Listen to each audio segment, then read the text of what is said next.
अस्सलाम वालेकुम। इस वक्त मैं अपने गांव मेहदियाबाद में मौजूद हूँ।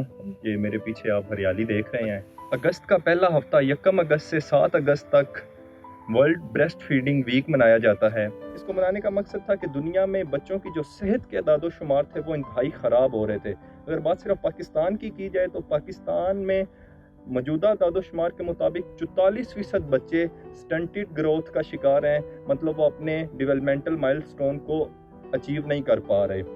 और उसमें एक बहुत बड़ी वजह माल न्यूट्रिशन है, और पहले 5 सालों में माल न्यूट्रिशन की बड़ी वजह माँ का दूध ना पिलाना। उसके अलावा एक और अहम बात जो मैं आपसे जिक्र करूँगा कि इस वक्त सिर्फ 37.5% पाकिस्तानी बच्चे एक्सक्लूसिवली पहले 6 महीने माँ का दूध पीते हैं, बाकी इस दूध से महरूम रह जाते हैं।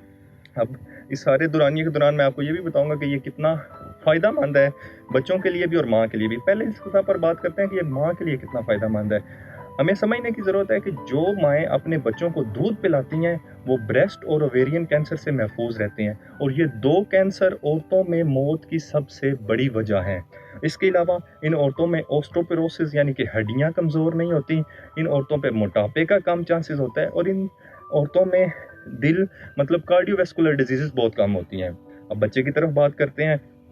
समझने की ज़रूरत है, और इस बात को हर कोई जानता होगा कि माँ का दूध जो पहले हफ्ते में आता है वो एक ख़ास रहमत होता है, क्योंकि वो एंटीबॉडीज से रिच होता है, एंटीऑक्सीडेंट से रिच होता है, और बहुत सारे और फैक्टर से रिच होता है, और वो बच्चे को अपनी ज़िंदगी के पहले हफ्ते में इस दुनिया में मौजूद मुख्तलिफ़ किस्म के जरासीम उनसे लड़ने की ताकत देता है।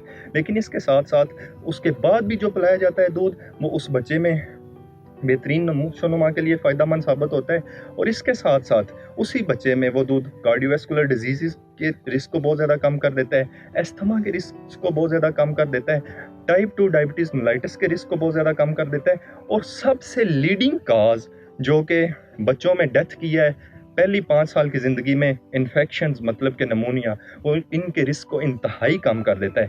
एक और WHO की रिसर्च है जिसके मुताबिक अगर एक्सक्लूसिवली ब्रेस्ट फीड किया जाए तो 5 साल से कम उम्र जो बच्चे हैं उनमें 8,20,000 बच्चों की अमवात को बचाया जा सकता है, अगर तमाम माएँ अपने बच्चों को दूध पिलाना शुरू कर सके।